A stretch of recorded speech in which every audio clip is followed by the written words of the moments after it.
नमस्कार, बहुत स्वागत है आप तमाम दर्शकों का प्रदेश के नंबर 1 चैनल न्यूज 18 राजस्थान पर। मैं हूं आपके साथ हेमंत कुमार। वक्त तो चला आपके पसंदीदा बुलेटिन मारो राजस्थान का, और चलिए शुरुआत करते हैं दिन भर में आज क्या कुछ महत्वपूर्ण रहा है, एक एक करके नजर डालेंगे। 9, 10 और 11 दिसंबर को राजधानी जयपुर में होने जा रही राइजिंग राजस्थान को प्रमोट करने के लिए आज मुंबई में राजस्थान सरकार का रोड शो हुआ।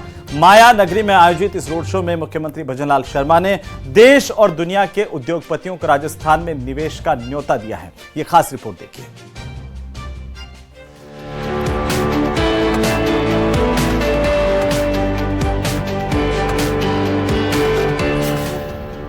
निवेशकों को सीएम भजनलाल शर्मा का न्योता। सौंधी माटी में उद्यम का बगीचा लगाइए। बगीचे के संवर्धन में नहीं छोड़ेंगे कोई कसर। कमी होगी दूर, सहयोग मिलेगा भरपूर। औद्योगिक विकास में लंबी छलांग के लिए तैयार। आपकी पहल की है दरकार। 9, 10 और 11 दिसंबर को राजधानी जयपुर में होने जा रही राइजिंग राजस्थान के लिए शुक्रवार को सूबे के मुखिया मुंबई में बड़ी आत्मीयता से उद्योगपतियों को आमंत्रित करते नजर आए। सीएम ने राइजिंग राजस्थान के मंच पर उद्योग जगत के कई दिग्गजों को आमंत्रित करते हुए कहा कि आप सभी सौंधी माटी में उद्यम का बगीचा लगाने राजस्थान आइए। न्योता देने के लिए आया हूं। हमारे यहां न्योता कहते हैं निमंत्रण। मैं आप सभी को न्योता देने के लिए आया हूं कि आइए हमारे देश की सौंधी माटी में अपने उद्यम का बगीचा लगाइए और उस माटी की सुगंध लीजिए। मैं आपको भरोसा दिलाता हूं कि मैं आपके इस बगीचे के संरक्षण और संवर्धन के विकास के लिए संसाधनों की कोई भी किसी प्रकार से कमी नहीं आने दूंगा। कितने सालों में, महीनों में, हफ्तों में, दिनों में उस पर डिसीजन होते हैं। राजस्थान में घंटों में, आवर्स में डिसीजंस होते हैं, और वो डिसीजंस हम लोग कंप्यूटर से मॉनिटर करते हैं। हमारे प्रिंसिपल सेक्रेटरी इंडस्ट्री के एवरेज डिस्पोजल फाइल का टाइम 1 घंटे से कम है। हमारे इंडस्ट्री कमिश्नर का 1 घंटे में फाइल क्लियर होती है।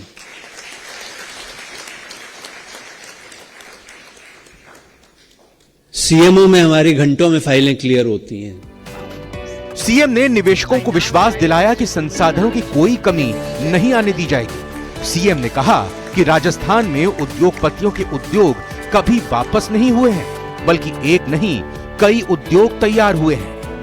मैंने मेरे अधिकारियों से भी बात की। इसके साथ साथ मैंने उन उद्योगपतियों से भी बात की जिन्होंने पहले राजस्थान में अपना उद्योग लगाया है। सबसे बड़ी बात मैं आपसे यही कहना चाहता हूं कि राजस्थान में जिन्होंने उद्योग लगाया है, एक भी उद्योगपति वापस नहीं गया। सभी के उद्योग आज लगे हुए हैं। और दूसरी बात और मैं इसमें जोड़ना चाहता हूं कि जिन्होंने उद्योग लगाया उनका उद्योग लगातार बढ़ा है, और उन्होंने एक उद्योग से 2, 3 और 4 की श्रेणी तक वो पहुंचे हैं, क्योंकि उनको जैसा वो चाहते हैं, जो एक प्रदेश का और सरकार का एक कमिटमेंट होता है, मैं आपको विश्वास दिलाना चाहता हूं कि वो कमिटमेंट पूरी तरह से पूरा होगा। दरअसल भजनलाल सरकार ने आगामी 5 वर्षों में राजस्थान की अर्थव्यवस्था को 350 बिलियन अमेरिकी डॉलर तक पहुंचाने का लक्ष्य रखा है। इसके लिए राज्य सरकार ने व्यापक योजनाएं बनाई हैं और निरंतर प्रयास कर रही है। मुख्यमंत्री ने बताया कि राज्य सरकार ने 25 आईएएस अधिकारियों को नियुक्त किया है, जो विश्व के प्रमुख देशों और भारत के बड़े शहरों में निवेशकों के साथ नियमित संपर्क में रहेंगे।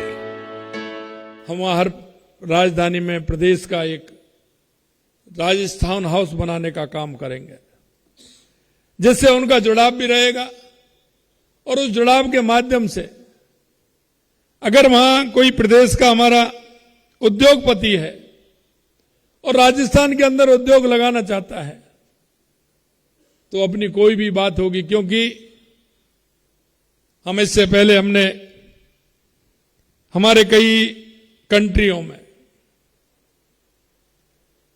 जो हमारे यहां इन्वेस्टमेंट करना चाहती हैं उनमें भी हमने एक एक आईएएस लगाने का काम किया है कि वो सतत हमारा वो आईएएस उनसे संपर्क में रहेगा, उनकी किसी भी प्रकार की बात होगी उनको सुनकर के उसका समाधान करने की चिंता करेगा। मुख्यमंत्री ने निवेशकों और कॉरपोरेट जगत की हस्तियों को 9 से 11 दिसंबर को जयपुर में आयोजित rising Rajasthan global investment summit में शामिल होने का निमंत्रण दिया। मुख्यमंत्री ने इस समिट को राजस्थान के विकास में एक महत्वपूर्ण कदम बताया और सभी को इस अवसर का हिस्सा बनने के लिए आमंत्रित किया।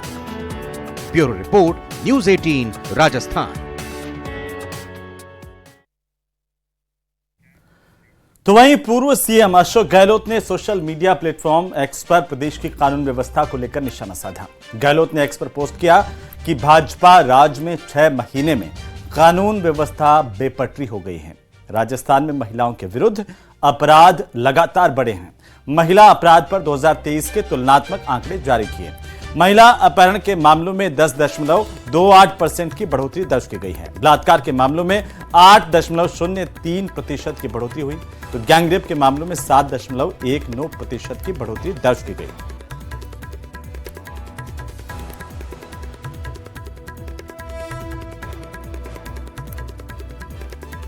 और साथ ही साथ पूर्व सीएम ने यह भी कहा कि कब तक सहेगा राजस्थान।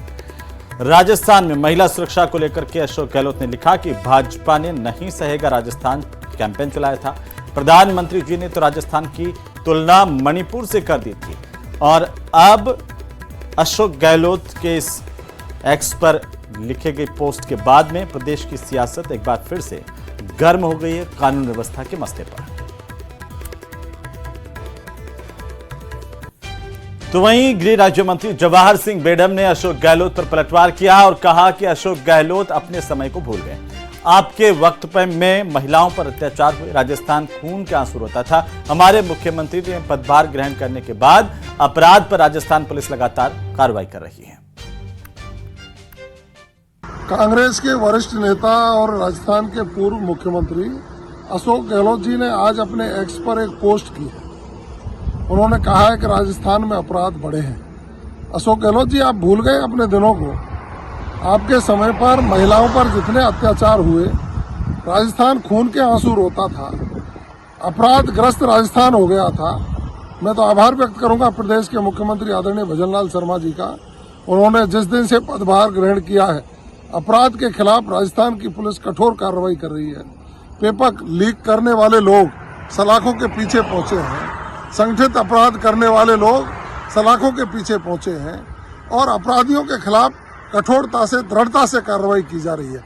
आपकी हताशा जाहिर होती है इस पोस्ट से। आपको धन्यवाद देना चाहिए राजस्थान के मुख्यमंत्री जी को कि उन्होंने साइबर के खिलाफ जिस तरह का अभियान छेड़ा है, उन्होंने अपराधियों पर कठोर कार्रवाइयां की हैं और पीला पंजा चला करके अपराधियों को हतोत्साहित करने का काम किया है। आपके इस एक्स की पोस्ट से आपकी निश्चित रूप से हताशा जाहिर होती है। अब राजस्थान शांति प्रिय प्रदेश बना है और राजस्थान को अपराध मुक्त राजस्थान बनाने के लिए हम आगे बढ़ेंगे। तो वहीं बीजेपी और बीएपी में गठबंधन की अटकलों के बीच में बीजेपी के प्रदेशाध्यक्ष मदन राठौड़ ने इसे खारिज कर दिया है। मदन राठौड़ ने कहा कि बीजेपी सक्षम है, हमें नहीं किसी से गठबंधन की जरूरत, पार्टी उपचुनाव अकेले अपने दम पर लड़ेगी। तो वहीं हनुमान बेनीवाल की पार्टी से गठबंधन पर कहा कि इसकी भी कोई गुंजाइश नहीं है।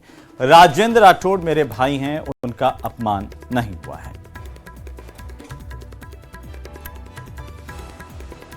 बीजेपी अकेले चुनाव लड़ने जा रही है या जिस तरह के बयान आपके प्रदेश अध्यक्ष की ओर से आए हैं, प्रदेश प्रभारी की ओर से आए हैं, क्या लगता है, क्या किसी के साथ में आप गठबंधन पर भी चर्चा कर रहे हैं?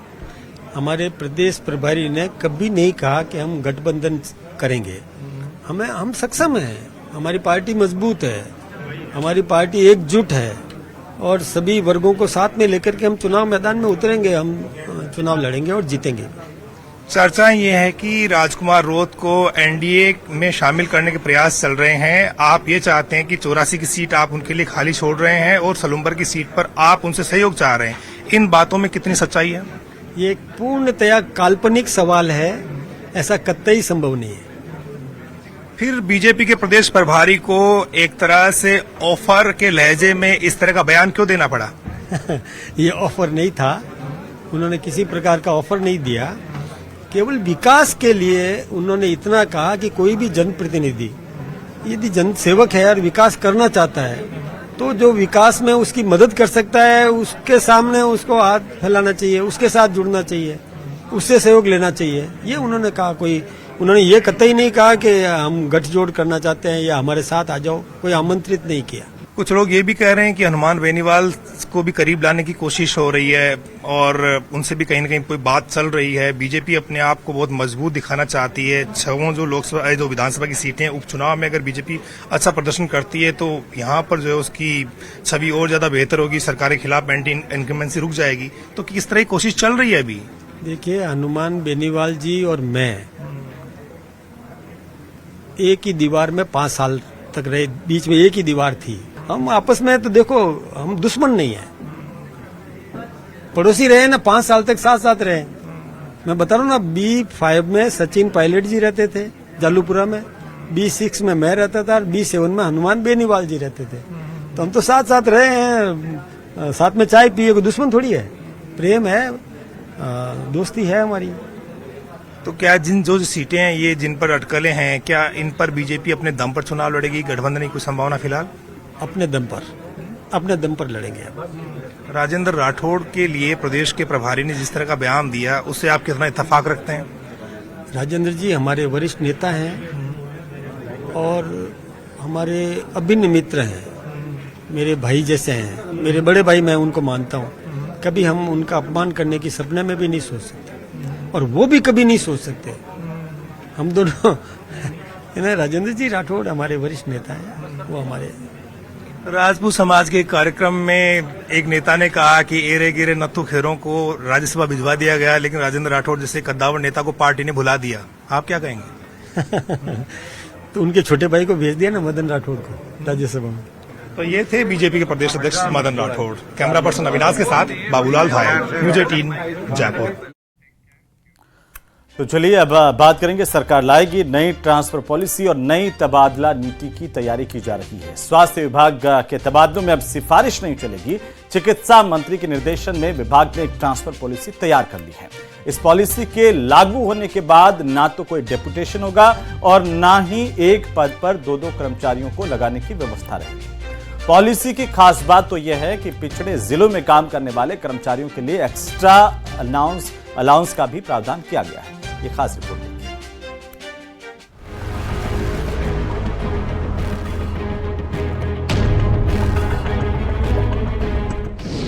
स्वास्थ्य विभाग में भर्तियों की तैयारियां, नई ट्रांसफर पॉलिसी लागू करने की भी तैयारी, एक पद पर एक व्यक्ति वाला फॉर्मूला होगा लागू।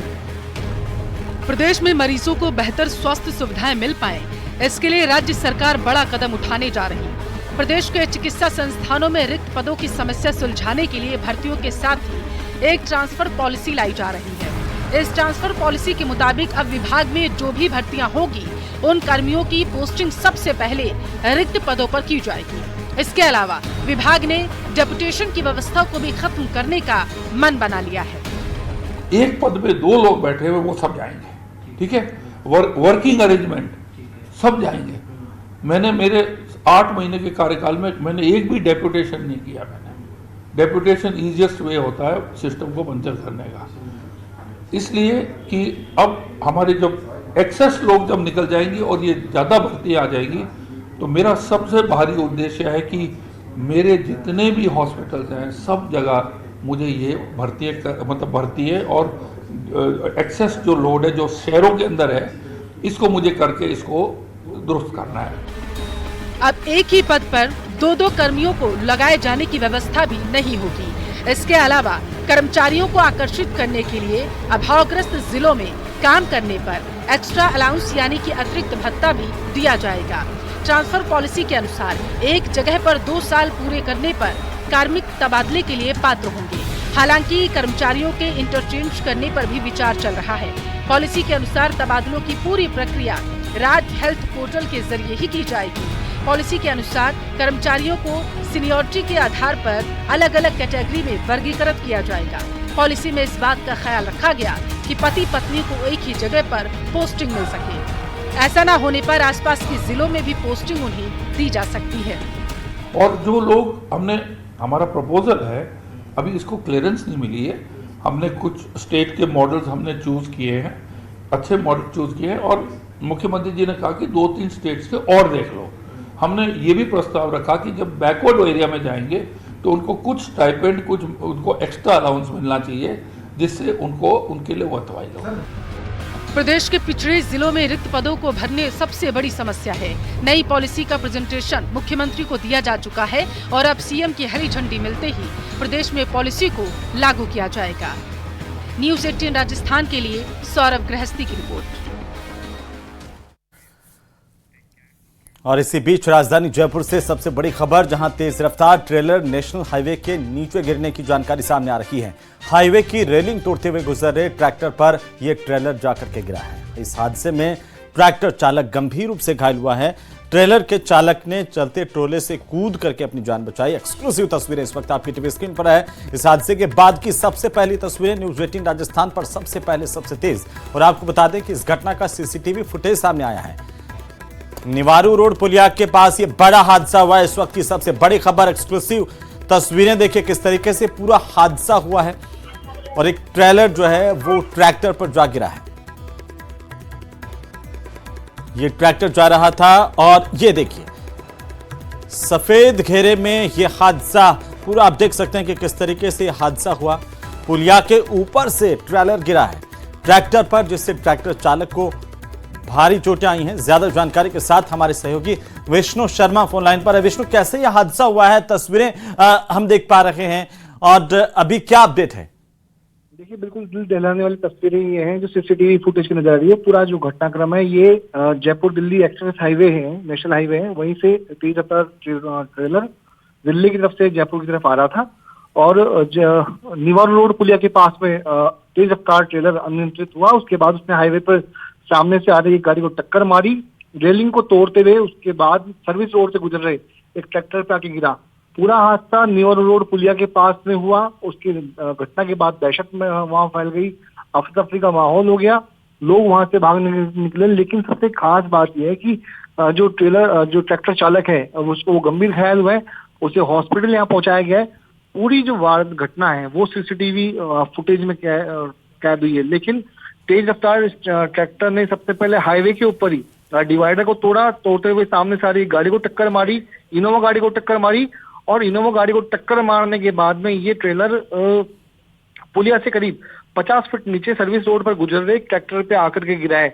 लेकिन अब तक की जानकारी यही बताई जा रही है कि ट्रैक्टर चालक इस हादसे में घायल हुआ है, उसकी जान फिलहाल बच गई है और मौके पर काफी संख्या में लोग इकट्ठा हुए। पुलिस मौके पर पहुंची, हाईवे पर और हाईवे के नीचे की तरफ ये जो गाड़ी हम दिखा रहे हैं दर्शकों को, ये वो गाड़ी है जिसको सबसे पहले ट्रेलर ने ऊपर हाईवे पर टक्कर मारी थी और इसी गाड़ी को टक्कर मारी, इनोवा को टक्कर मारने के बाद नीचे सर्विस लाइन पे आके ये ट्रेलर गिरा है। तो फिलहाल जो घायल ट्रैक्टर चालक है उसको हॉस्पिटल पहुंचाया गया है।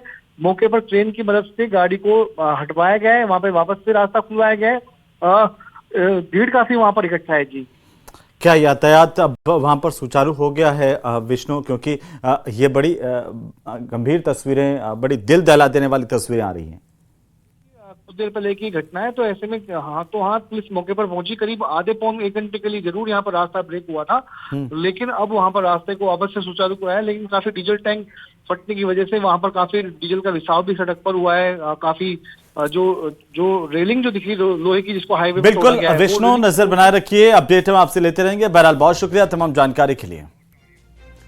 और इस वक्त हम आपको सीधे लिए चलते हैं ग्रीन एनर्जी पर खास कार्यक्रम का आयोजन न्यूज़ 18 राजस्थान की तरफ से स्पेशल शो हो रहा है। ऊर्जा मंत्री हीरालाल नागर मुख्य अतिथि के तौर पर संबोधित कर रहे हैं। क्या कुछ करें सुन लेते हैं। ग्रीन एनर्जी भी मिले, लेकिन पीक आवर्स में हम बिजली कहां से लाएं, उसके लिए हम पॉलिसी बना रहे हैं।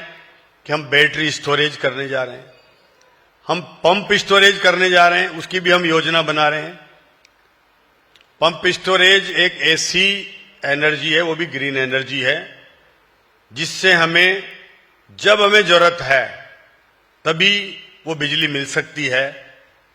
और वो एक उसकी टेक्नोलॉजी है कि हमारे पास कोई नेचुरल ऐसा कोई पहाड़ी है जहां पर कोई हम नीचे पौंड बना लें, ऐसा बड़ा पौंड बने और उससे उस पहाड़ी के ऊपर उस पानी को हम दिन में सोलर से बिजली लेकर के और उसको पंप चलाएं और वहां पहाड़ी पे स्टोर कर लें।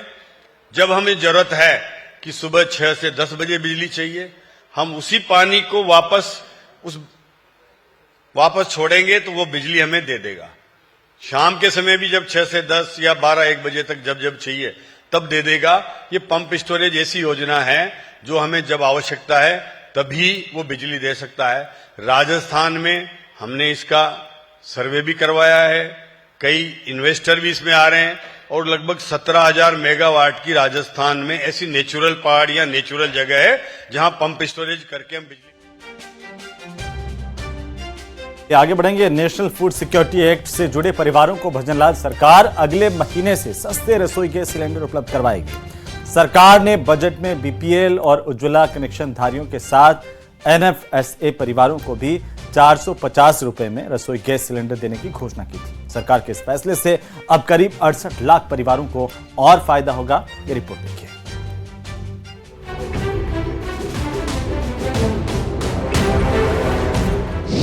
National food security act NFSA से जुड़े परिवारों को प्रदेश सरकार का तोहफा।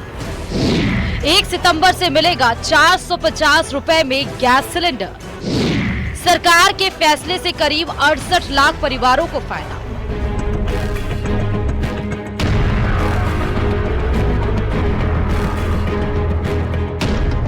अब तक सिर्फ बीपीएल और उज्ज्वला योजना से जुड़े परिवार सस्ते सिलेंडर का लाभ ले रहे थे, लेकिन 1 सितंबर से राष्ट्रीय खाद्य सुरक्षा योजना से जुड़े परिवारों को भी इसका लाभ मिलना शुरू हो जाएगा।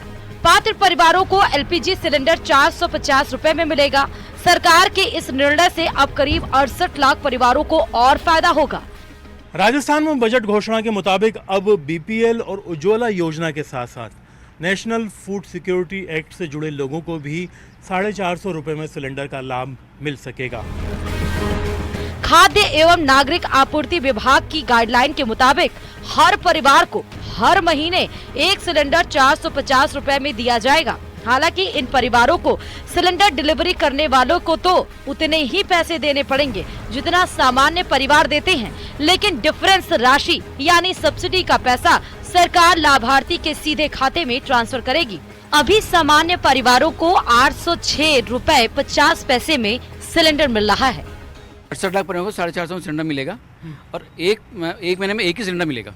यानी किसी के 2 सिलेंडर आते हो तो उसको सब्सिडी नहीं मिलेगी, एक ही पे मिलेगी। यानी एक परिवार में अगर 2 सिलेंडर है तो उन्हें एक ही सिलेंडर पर सब्सिडी मिलेगी। एक ही कनेक्शन पे एक सब्सिडी मिलेगी।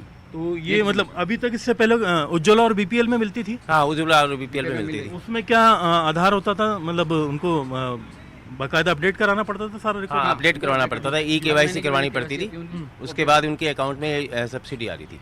इसमें भी अब होगा कुछ योजना का, आपको कैसे पता चलेगा साहब ये नेशनल फूड सिक्योरिटी एक्ट में है? कोई केवाईसी वगैरह हो गया? अभी होगी सर, केवाईसी भी होगी इसकी गवर्नमेंट के आदेश आने के बाद। गवर्नमेंट के आदेश आने के बाद प्रदेश में करीब 70 लाख ऐसे परिवार हैं जो उज्ज्वला और बीपीएल कनेक्शन के तहत सब्सिडी पर 450 रुपए में रसोई गैस सिलेंडर का लाभ ले रहे हैं, जबकि एनएफएसए की सूची में 1,07,35,000 से ज्यादा परिवार हैं। एनएफएसए सूची में जुड़े कुल परिवारों में से करीब 37 लाख परिवार ऐसे हैं जो बीपीएल या उज्ज्वला कनेक्शन धारियों की सूची में भी शामिल हैं। इस तरह शेष करीब 68 लाख परिवार जो केवल एनएफएसए की ही सूची में, उनको भी अब सस्ता सिलेंडर मिलेगा।